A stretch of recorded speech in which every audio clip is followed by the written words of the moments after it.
Thanks very much everyone for coming along tonight. This is part of the process of the consultation period that we're having on behalf of the investment proposal put forward.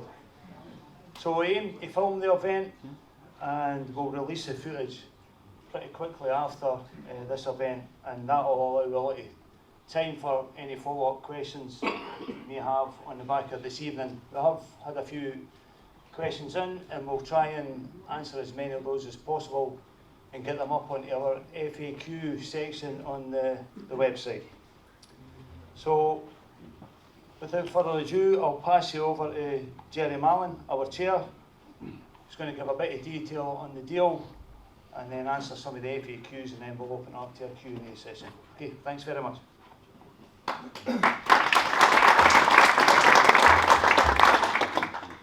Thanks, Gary. Good evening, everybody. I'm genuinely really excited to be here talking about this investment proposal by Tony Bloom. Hopefully, I'm sure all of you will have seen the video that we had, which set out the core details of it. I think at the start of tonight, what I want to do is try and step through some of the details, kind of reinforce some of the things, if you bear with me, that you probably already know, but just step through them so we can establish that we're all on the same page from a fact base, just in case some people have picked things up the wrong way. We've obviously had loads of feedback and loads of interested questions. Some of those are variations on a theme, so we're going to try and answer some of those as well and bring together as much as I can about what I know that people already want to hear, so I'll try and do that up front. And then we'll open it up for people to ask further questions.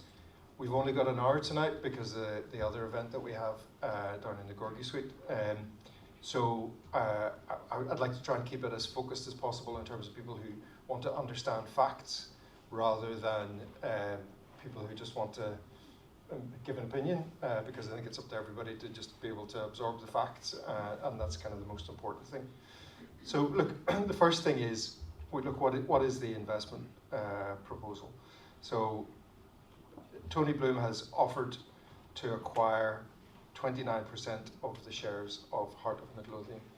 In order to facilitate that, the club is proposing creating a new share class, a non-voting share, which sits in rank order below the existing shares, which the current shareholders have, either the fan shareholders, Bidco, and the Foundation of Hearts being the three main shareholders. So currently, just to be clear, the Foundation has got 75.5% of the shares of the club, Bidco has 17.4%, and other fan shareholders have 7.1%. After this transaction takes place, and the amount bid for it is a little bit under £10 million, then the percentage of shares owned by each of those parties will be, Foundation of Hearts will be 53.6%, Bidco will be 12.4%, fan shareholders will be 5%, and Tony Bloom would be 29%. However, whenever it comes to voting at an AGM or any other kind of significant event, an EGM where there is voting required, Tony Bloom shares will not count in that vote, and therefore we would be, as we are today in terms of the voting rights, unchanged, 75.5% for the Foundation and so on. In my mind, this represents an excellent deal and a kind of a really generous offer that we're receiving from Tony Bloom. He will own a percentage of the economic interest in the company rather than control of the company. And how you realise the economic interest of the company really only comes about if you pay a dividend, or if the entire entity is sold or transacted in some way and you receive your equivalent share of that. And you might have a view on the probability of us issuing a dividend to all shareholders, and in the spirit of fan ownership, I have got a very low probability attached to us selling the entire club. That's not what the Foundation is here for. One of the persistent questions that people have asked in all of this is, what's in this for Tony Bloom? Why? Was also the first question that I asked him whenever the deal was proposed, and I sat down to talk to him about it. Everybody who's also asking that question is there's a slight hint of suspicion. Is this too good to be true? In their voices. He's a smart businessman. There must be something in it for him. What's his exit strategy? How's he going to make money out of this? The answer is he has no exit strategy. He wants to be here for the long haul. He has completely convinced me, and believe me, I'm hard to convince, that he is interested in shaking up Scottish football and making a real difference, making a real impact, and breaking the status quo in Scottish football. He's looked at the potential clubs that he could invest in, and he's come to the conclusion that by far and away Heart of Midlothian is the club that he sees as having the greatest opportunity to break the status quo. Whether you look at the stadium, whether you look at the city that we're in, whether you look at you look at the fan base that we've got, and when you look at the stable ownership that we've got under fan control, that we stand a really strong chance of being a good platform for the future. Whenever I was asked, maybe it was a year ago or more, about potential investment coming into the club, because clearly there has been foreign investment which has come into Scottish football over the course of the last number of years, and I was asked for my view, which I discussed and agreed with the rest of the foundation board. I said there were 3 red lines for me in terms of the appropriateness of approving any investment coming into the club. First was that the foundation would continue to own the majority share, that fans would continue to be able to own the club, and that the club should not be a rich man's plaything for the future. The second was that we shouldn't be a feeder club to anybody else. We want to stand on our own 2 feet. We want to build a club just for Heart of Midlothian and not for anybody else. And the third is, I didn't see any point in any investment coming in which was not a game changer. There's no point in selling a bit of your family silver to effectively stay in the same place that you are today and not make any difference. I do believe with this investment proposal that we've satisfied all 3 of those conditions. The first is the foundation continues to have a majority share, and even in absolute terms in the number of shares, we continue to have that absolute majority. In addition to that, you look at the fact that we continue to hold 75.5% of the voting rights, so we're well beyond just having a majority. We continue to exercise the same degree of control that we have today. The second red line about not being a feeder club is absolutely guaranteed through this proposal as well. Tony Bloom does not have a feeder club or multi-club structure to his football investments. Brighton is his big club. It's the club that he is. It's his boyhood club. It's the one that he's put a lot of his personal money into. That he's really interested in that. But he's also interested in understanding what he can do with other clubs in other areas. But they stand on their own feet. He has an interest in USG in Brussels. I think if you look at the transformational impact that he's had on their performance and on their fortunes there, I think you can read an awful lot into what the future potential might hold for us, should we choose to do this and do it right. And the third game changer criteria is one that lots of people have commented to say 10 million quid is not a game changing amount of money, and that's absolutely right. It's about a quarter of what Celtic will make out of 1 year in the Champions League. The thing which is the game changer for me is the involvement which we have with Jamestown Analytics and their ability to be able to utilise literally the best sports data platform in the world in order to allow us to be able to identify players, to be able to improve players, and to be able to progressively, not overnight, transform our squad, develop and sell players, reinvest, and continue to grow. And again, if you look at the trajectory of USG over the course of the last 5 or 6 years, you'll see a pretty strong template there for what I believe the future could hold for us. So that is the three red lines from my perspective. Other questions that we've received quite consistently. Tony Bloom's shares are non-voting. People have asked, is there a plan to convert those into voting shares? What happens if they do? So the answer is there is no plan and there is no right to convert those shares to voting shares. In order for it to happen, it would require the foundation to vote in favour of it, and we've already got established thresholds for the level of support amongst foundation members which would be required in order to approve that. So we need 75% to approve the conversion of those shares to conversion of those existing shares into voting rights. We would need 90% of the foundation to approve anything which would see our control be diluted to less than 50%. And I think as things stand, I think the probability of that is very low. But I reinforce, there is no plan. There is no plan for those shares to change. There were questions asked about who currently owns the non-voting shares, and I think I answered that at the start. There are no existing non-voting shares. It is a completely new category.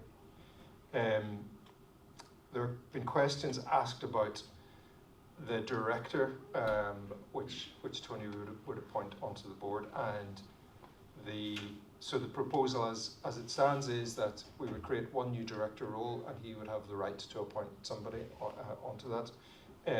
It will be his choice as to who he would appoint into that role. I think he said it's not going to be him personally, but it'll be his choice in the same way that it's the foundation members' choice as to who they vote onto the board of the foundation, or for that matter, Anne Budge's choice as to who she appoints onto the board on the basis of her shareholding.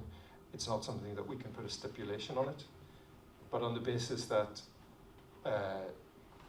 I know that Tony wants the club to be successful, he'll appoint somebody who will be well positioned to help us be successful.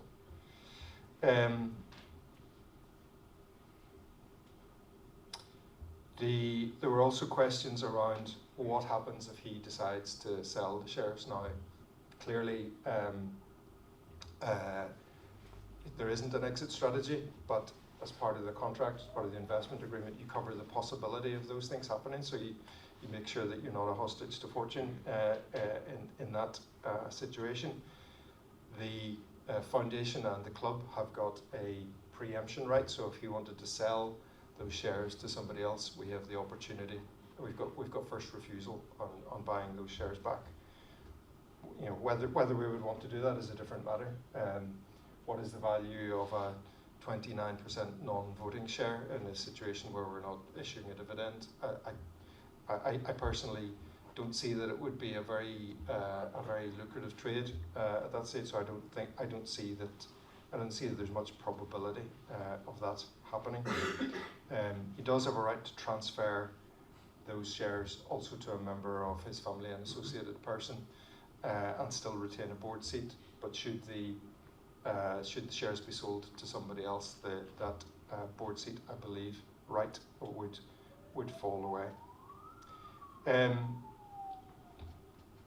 Other questions? We were asked a question.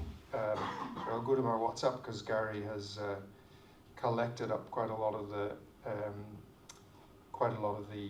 questions and forwarded them to me on a WhatsApp. We had 119 questions coming in. Will Tony Bloom's investment have any impact on other benefactors investing in Hearts, specifically James Anderson?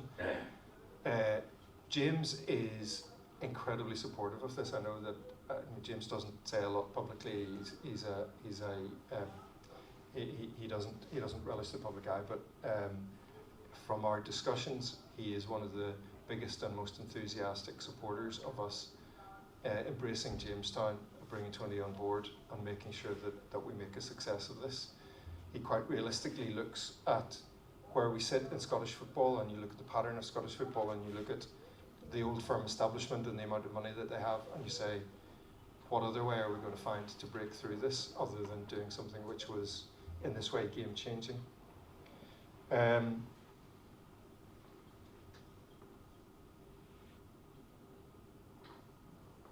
trying to see if there's any questions that haven't already been answered largely by what I've said so far, and I don't really think that there are. So yeah, people have asked, can we see the shareholder agreement?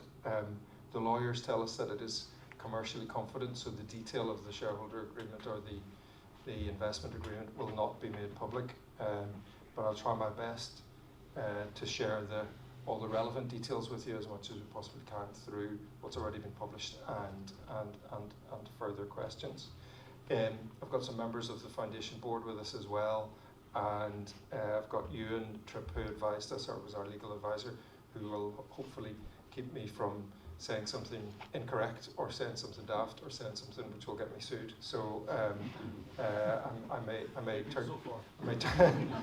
turn to my legal advisor to get me out of. I might need to phone a friend if the questions get too difficult or specific. So with that, maybe I will pause and turn it over to yourselves for your own questions. So we have mics now. We're recording this, so for the benefit of people who are going to be watching it, it's probably, if you could wait for the mic, it might be helpful. So a couple of gents here. So it's Michael Harley. Yeah, you talked about the Tory Bloom shares being non-voting.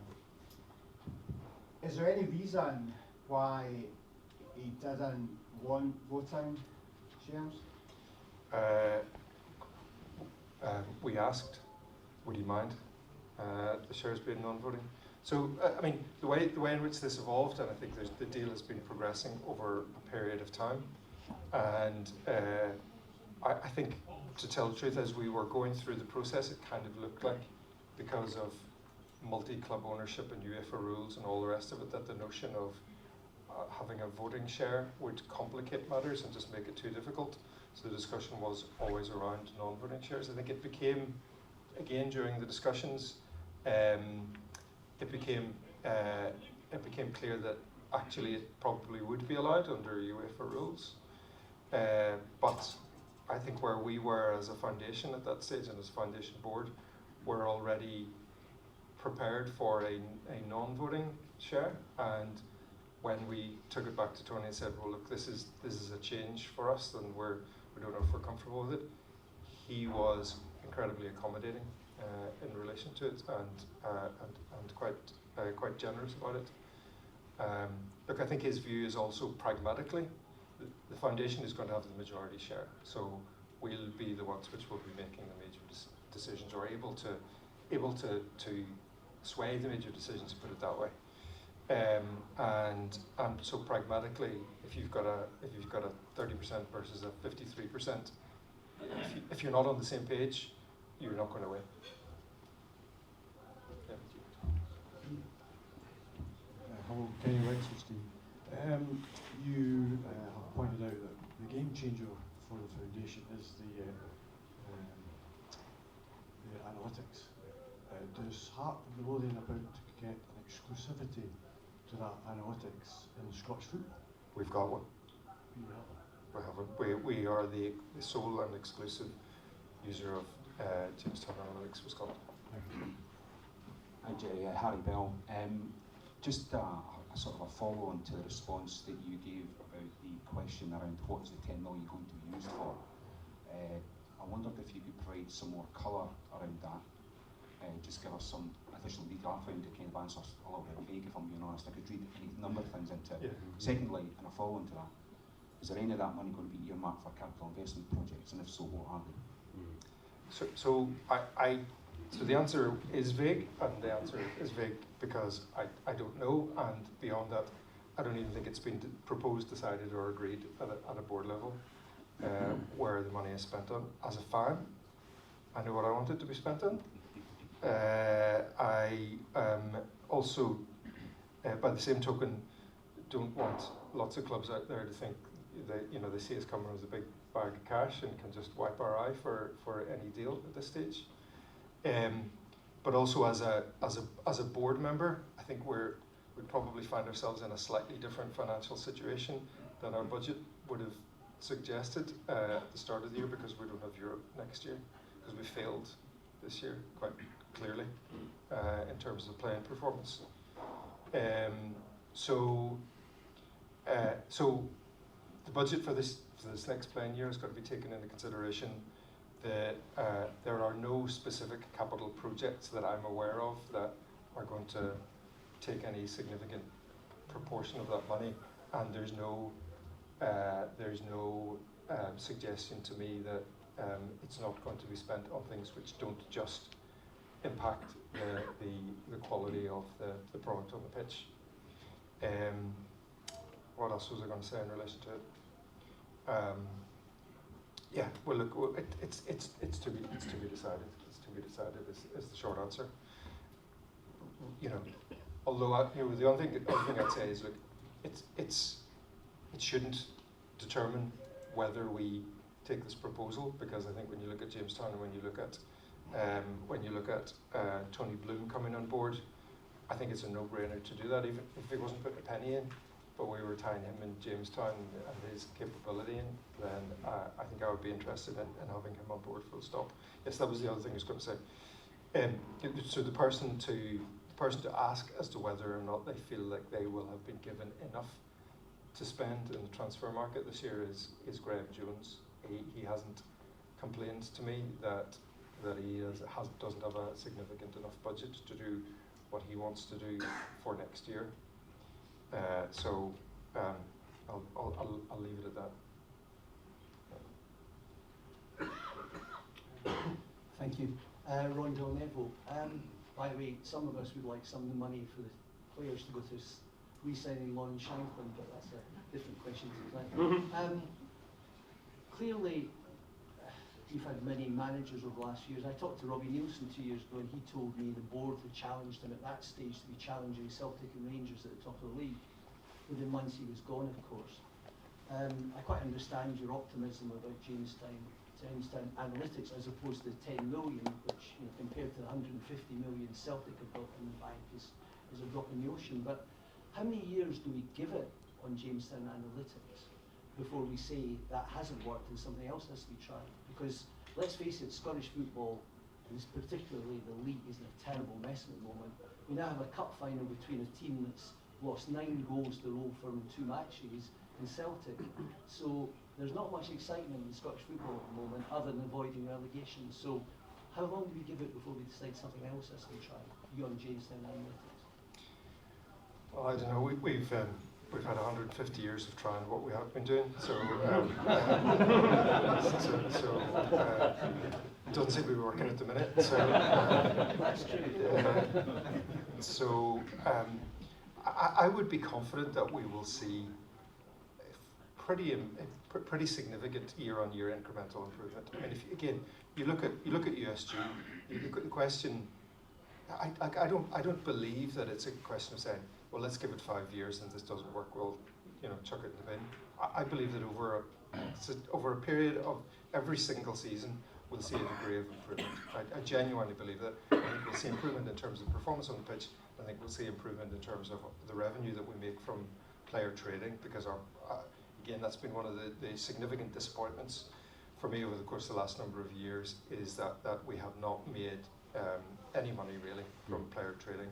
And I think this gives us the opportunity to kind of create a new revenue stream in doing that. So, look, again, without wishing to dodge your question, I don't think it's a constructive thing to say, oh, we'll give it 3 years, or we'll give it 5 years, or whatever. The point is, at this stage, Tony Bloom wants to come in for the long haul, and I think this is the right solution for us for the long haul. Okay, just one thing about the Belgian league though. 7 clubs have won the Belgian league since 1985, 2 clubs had won the Scottish Premier League. So Scottish football is a much harder auditorium, if you like, to compete in than the Belgian league. Potentially, yes. But if you look at where USG came from relative to where they are now, I think the gap that they have closed is bigger than the gap which we would need to close to break one of the old firms. I apologise for making that Vegas story. Just 2 questions. Wasn't it Jamestown that gave us Neil Critchley? And my second question is, why did Tony Bloom give us £10 million, 29% of the voting rights? What's he going to get in return? He's not doing it as a favour. Well, I think I answered the second of those questions. Was Jamestown involved in the selection of Neil Critchley? Yes, they gave a score and an opinion in relation to a range of managers. The board interviewed a number of managers.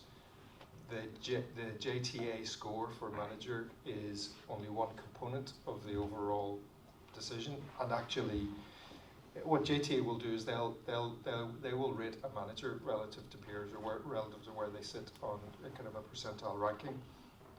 What they won't do is tell you things outside of that one specific performance metric, and then it's up to us as a club or up to the sporting director in the first instance, for example, when they're recruiting a player, to look at, is this somebody with the right character? Is this somebody who will fit in our culture? Is this somebody who will fit in our dressing room?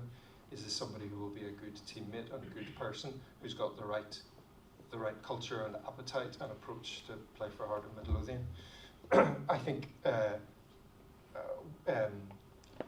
we learnt a lot through the last managerial appointment process as to what Jamestown stats tell you and what they don't tell you, and it certainly made a difference this time around. Alex. I don't know if that's on. It is on. Hopefully you'll recognise me as the founder chairman, and there's others in this room who helped to put together the foundation almost like 15 years ago, including Jim Jeffries, who once gave me the 6-tier players budget when we were trying to put together a financial plan. I want the audience to know that I am supportive of this move, okay? And one of the main reasons that I'm supportive of it is because Brighton and Hove Albion are revered as the best run club in Europe because they have high standards of corporate governance. They have developed a sustainable financial model that is the envy of many football clubs in England, and that is one of the main reasons that I'm supporting this.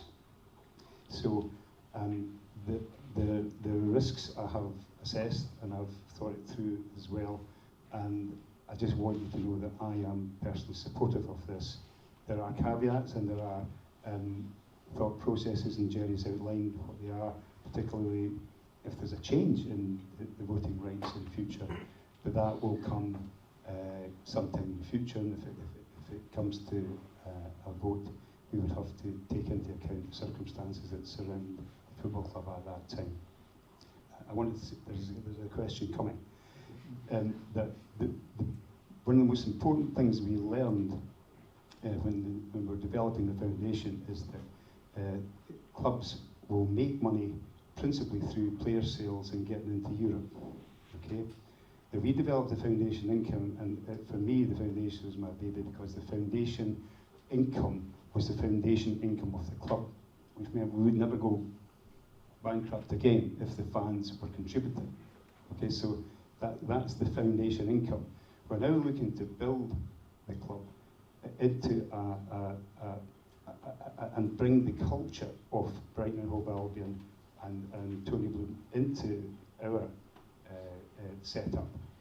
And I believe that will then move us on to a new level where we will be able to challenge Rangers and Celtic because of the decisions that we're about to make. And I just want you to know that I'm supportive of that for that reason. I will also be the first to say that I want to monitor what's going on, and I will take a real interest in all of this. So the question is to you, Gerry, do you believe that the person that Tony Bloom will appoint to the board, and the surrounding culture, both of Tony Bloom and the people in Jamestown Analytics, because for me it's all integrated, will enhance the corporate governance of Heart and Lothian and ensure a sustainable and growing financial base for the future. And the result of that will be better on-field performance, because that's what I believe that we're buying into right here just now. Yes.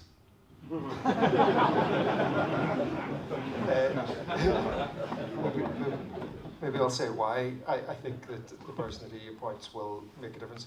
I think you just need to look at where Tony Bloom has turned his hand, and he's been incredibly successful. Whether it's in his kind of the business that has made his fortune, or in terms of the football clubs that he's taken a hand to, I think you can see that there's been an incredible outperformance and overperformance, and I believe he wants to help us achieve that as well. And I think as a consequence, he'll invest in making sure that his appointee is somebody who's really going to help us. Johnny Moore.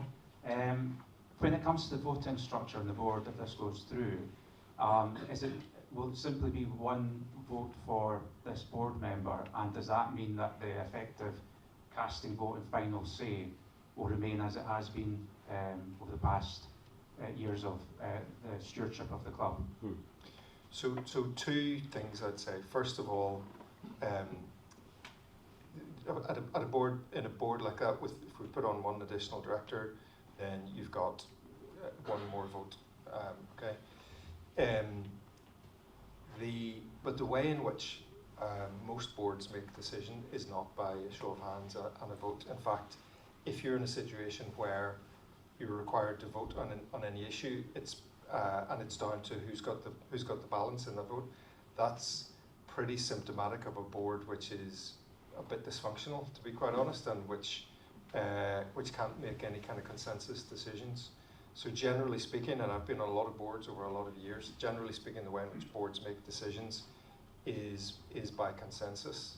Chalk it out until everybody gets pretty much on the same page, or the vast majority of people get pretty much on the same page.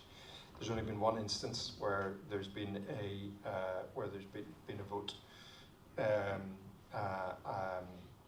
in our board on my 3 and a bit years on the Hearts board. The second thing that I would say is the current structure of the board is governed by the Working Together Agreement, which was agreed between the foundation and the club at the time of the share transfer, and it's quite specific about membership and number of seats and who does what. When we do this investment proposal, assuming we do, it becomes a bit out of date, because it's already creating an additional seat on the board is already out of kilter with the Working Together Agreement, and in any event, the Working Together Agreement in itself says that we'll review it periodically to make sure that it's working.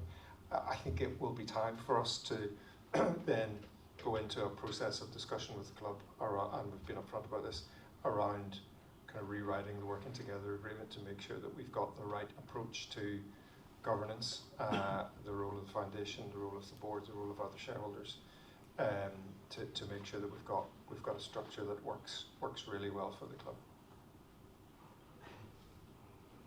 Hi, good evening. It's Grant Woodster. Hey, Grant. What was, I think I stood up in December and had reasonable doubt about it, saying it was a blind poker match, but 100% behind this. We can see the money is now on the table, which I suggested, call us back. We'll see it. So fair play to you in doing that, and I appreciate it. I think it's a good deal, and we support it. But is it a one-off, or would you be willing to do it again? And would we do it again, say, wind the clock forward another 12 months, and we don't get to Europe again? So obviously this money is going to come in handy now, because we've got a blank for Europe, which we had last year. So it's a good timing for all that as well. So is it a one-off, or is there any signs that it'll come in again, assuming as a bailout? Ideally we qualify for Europe, but is there an escape option? So is there? So this is a. Is it a one-off or is it continuous? Yeah, well, this is a sale of a new set of shares which dilutes everybody else. If you were to go with another sale of shares, you'd be diluting everybody else again, or you would just be looking for him to put in capital with nothing in return. I've only ever come across one person. Sorry, there's one very significant benefactor who's. Sorry, everybody in this room puts in money with gets nothing in return other than the pride of seeing the club continue to survive and hopefully to thrive. I think it's not on the table that it becomes a repetitive thing. James Anderson did enter into a plan and a proposal to put in a significant amount of money on a sustained basis over a number of years. I think that's an almost exceptional thing. James hasn't taken any equity in the club and doesn't have any plans to do so either. This is a different structure in the plans with Tony Bloom. So this is as it stands at the minute. This is proposed one-off. Yeah. I'm assuming Tony Bloom's completely optimistic and trusting in his Jamestown analytics. Right. So if that works and the analytics works, the coaching thing, and we're basing that on success in getting into Europe every year. So if it doesn't work and we don't get European football next year or the year after, If we're not in Europe every year, I think We'll they're linked, linked with the this two of them then. linked on yeah. performance. Well, look, we were in Europe we were in Europe each of the last 3 seasons, albeit we only were two times in the group stages of the conference league. My expectation is that we continue on a sustained basis to stay in Europe. There's always the potential that we have a blip, but again, I don't think that's not what we're planning for. I mean, if you're talking about the kind of financial sustainability of the club in that context, I think having a player trading model which is bringing in additional revenue, I think is something which is going to be significantly transformational to our revenues. But I'd like to be in Europe. That'll make a difference to our budget. I'd also like the kind of the one engine of our of this plane to really start firing, because it just hasn't, and that's player trading.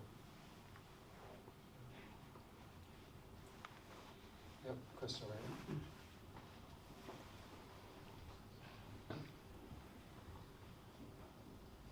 Gerry, is this money non-repayable? Yes, it's a purchase. We sell it. It's not. He's not going to ask for his money back in order for the shares to be cancelled. It's a straight sale, and that's it.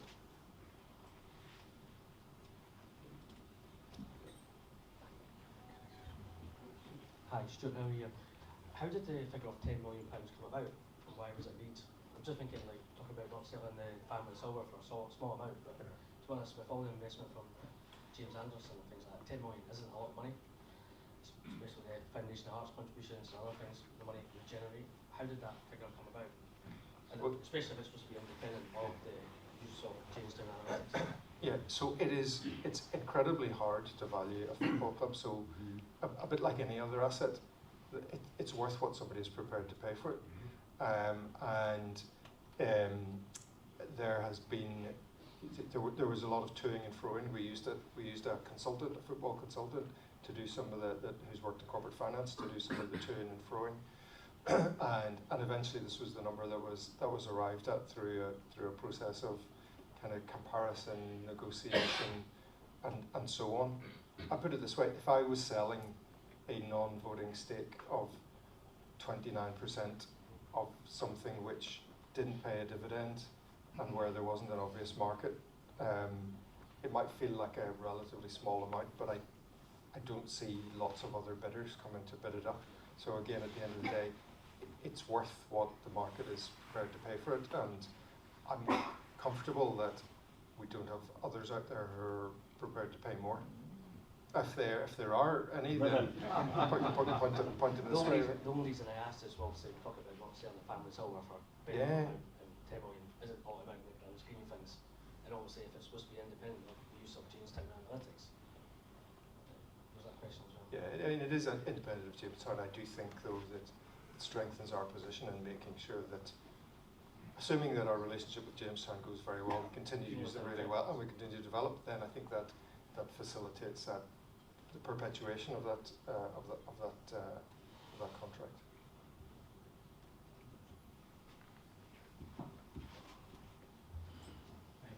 I suppose the two go hand in hand. I suppose if Tony Bloom's willing to give almost £10 million, which is working capital then for your playing staff, and he's got a top level analytics thing that can provide you with better players, if he can give you more money to spend on better players, does it not immediately almost give the chance to improve the playing squad and try and get a better result sooner?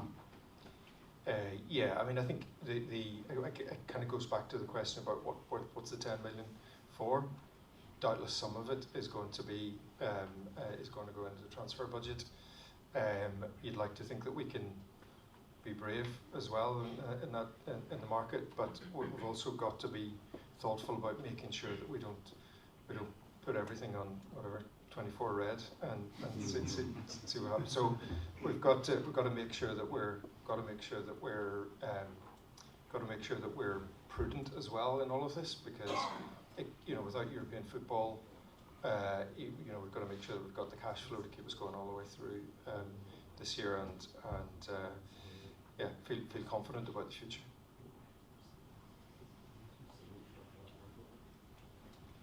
Any more questions? Yep, everyone here.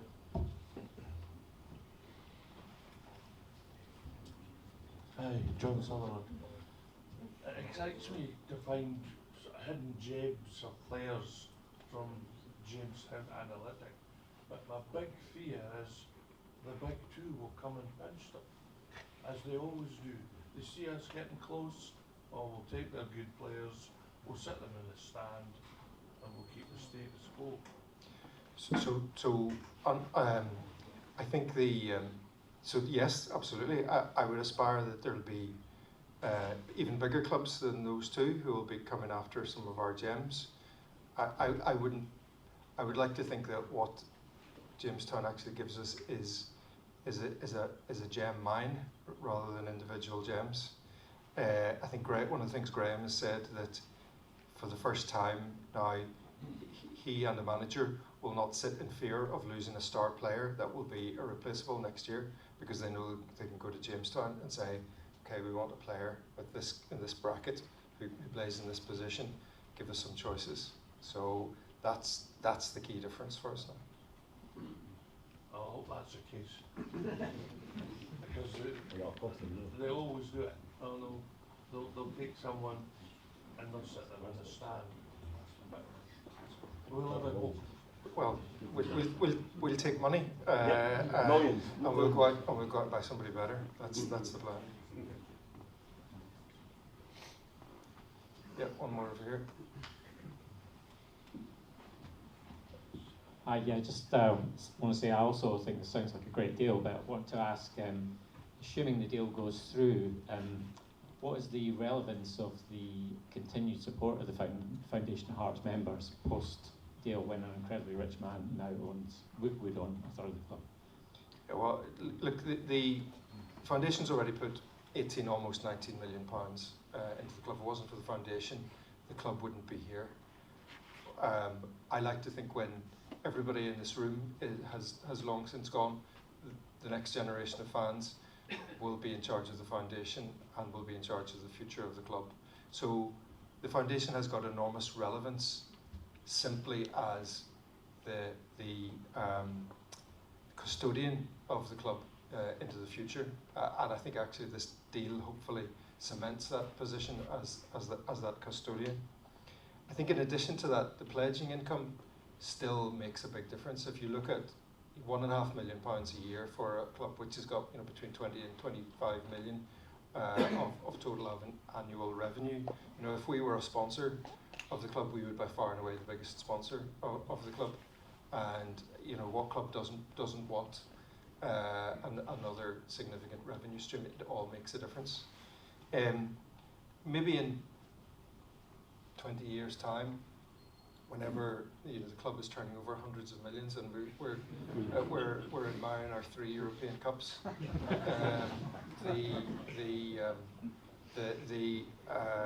We might be saying at that stage, actually, it's all about being custodian. It's not about the revenue that you put into it. I'd like to think that we will have the problem at that stage, but to be quite honest, at the minute, every penny counts in terms of the revenue of the club.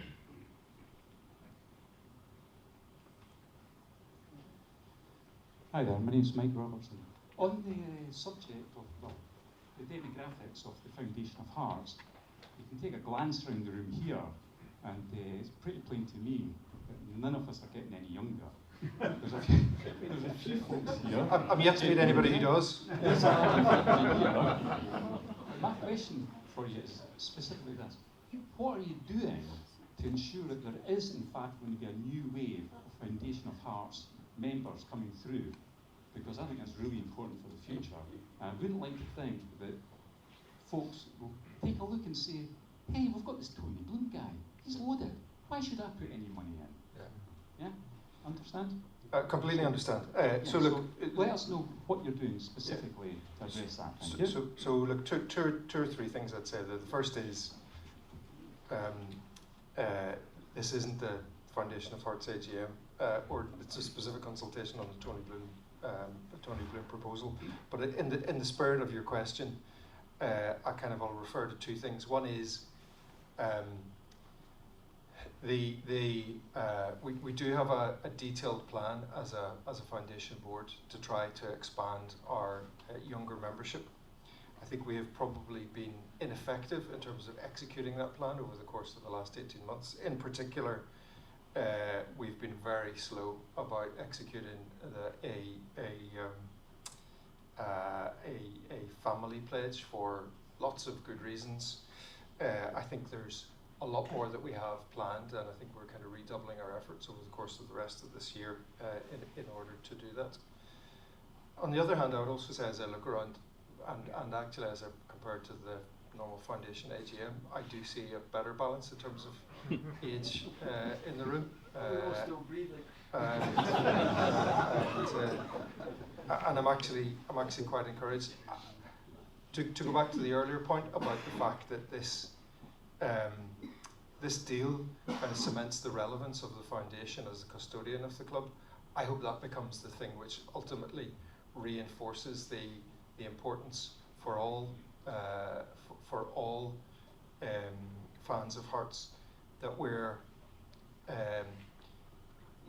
not just the people who remember when the club nearly died and who saved the club, but actually this is the organisation which is going to make sure that the club continues to stay relevant and dynamic and continues to grow, and that's going to be our job in order to persuade those fans to participate as part of that.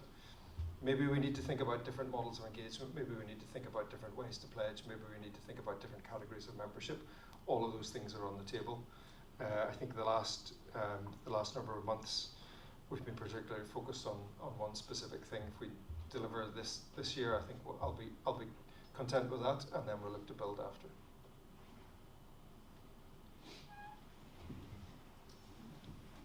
I do have to come in and answer Ian's question first, amplify what Gerry's saying, because the foundation was originally set up and we had explored a number of models, including the Barcelona model. I just want to say that Barcelona has finished up still one of the most successful clubs. They did get into debt at one point, and that model was discredited a bit. But if you examine what they've still got in the background, they've still got, off the scale of 300,000 associates queuing up to buy 100,000 season tickets at the Nou Camp.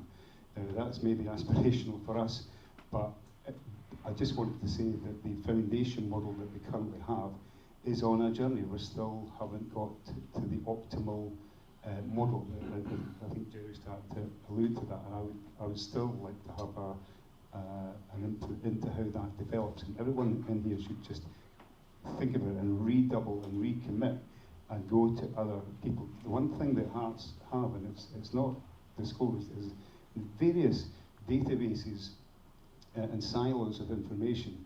Worldwide, there's of the scale of, correct me if I'm wrong, Jerry, about 80,000 individual Hearts fans at some point have taken an interest in the club, or have bought a season ticket, or bought merchandise, or in some way around this world have a real interest in this club.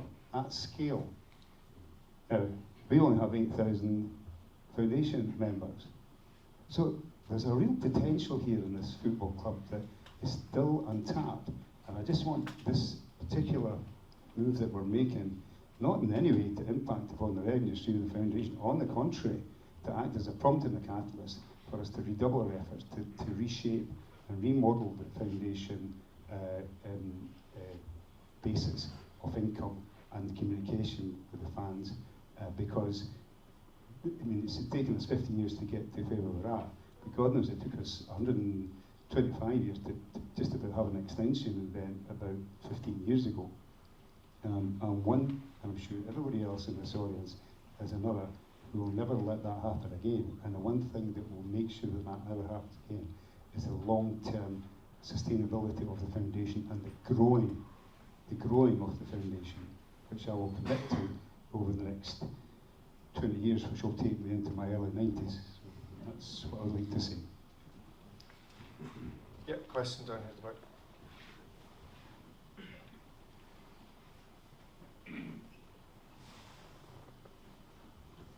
Will we get to hear from Mr. Bloom himself at some point? I hope so, although probably, so he's told me he will happily do a fan forum, but I think when he knows he's welcome, rather than when we're still trying to decide is he welcome or not. Can you do that in the ground though, not in a small room, because there's 8,000 members of the foundation? We'll do it for as many people as we can. I also want to do it in a way that makes Tony feel comfortable. He's again not necessarily a man who craves the limelight, but he's definitely said he will do a forum for us. I think we will probably wrap it there. Look, let me talk you through next steps. We've obviously recorded this, and we will put this on a YouTube channel, I think. We will also continue to collate any of the questions that come in and update the FAQs that are on the foundation website so that people feel like they're fully informed. And before the end of this week, I hope by Friday everybody will receive an email with a link to vote in support or otherwise of the proposal. We've had various different bits of fun with foundation elections and votes and things in the past. Hopefully this one, which will follow the technology format that we used for foundation board member elections, which worked quite successfully, is run by a company called Election Runner. So hopefully the technology should work smoothly for that. We will have approximately a week of where the voting window will be open. We want to conclude this certainly by the 26th, by Monday the 26th, so that we've got a definitive answer at that stage in order to meet the timescale of the investment agreement schedule that we're working with Tony on. And the final thing I'd say is we are running a 90 minutes with Andrew Webster session downstairs in the Gorgie Suite, kicking off very shortly. Your ticket for tonight will allow you in there as well if you've got interest in doing it. We do have spare capacity, and I believe the bar, unlike up here, the bar is open down there, so you'll all be very welcome. Thank you very much. Thank you for joining us.